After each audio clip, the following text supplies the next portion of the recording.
కొత్తదనం అనగానే సంవత్సరానికి అని అనుకోమాకండి. కాలం ఎప్పుడు ఒకేలా ఉంటుందండి. కాలం ఎప్పుడు అదే 24 గంటలు, అదే వారం రోజులు, అదే నెలకు 30 రోజులు, అదే 365 రోజులు. ఇలా కాలం అంతా ఎప్పుడు సేమ్ టు సేమ్ ఉంటుందండి.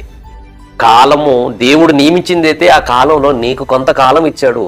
నీ కాలం అయిపోతుంటే గడిచిపోయిన కాలాన్ని పాతదని, రాబోయే కాలాన్ని కొత్తదని నువ్వు అనుకుంటున్నావు. కొత్తది పాతది అనేది నీకు మాత్రమే, దేవుడికి కాదు. కొత్తదనం మన బ్రతుకులో ఉండాలి, బ్రతుకులో ఉండాలి, బ్రతుకులో ఉండాలి. మారాలి. మాట, చేతలు, క్రియలు, పనులు, దేవుడి కోసం బ్రతికే విధానం ఇవి మారాలి. ప్రియమైన దేవుని పిల్లలారా, ఇది దేవుడు కోరుకుంటున్నాడు. నూతనమైన మనసును కోరుకుంటున్నాడు. నూతన క్యాలెండర్ పాత క్యాలెండర్ తీసేసి నూతన క్యాలెండర్ తగిలించడం కాదు. నూతనమైన దేవుడు కోరుకుంటున్నాడు. కాబట్టి మంచి బ్రతుకుతో, దేవుడికి ఇష్టమైన బ్రతుకుతో, నూతనమైన హృదయంతో కొత్త సంవత్సరంలో ఆయన ప్రవేశిద్దాం.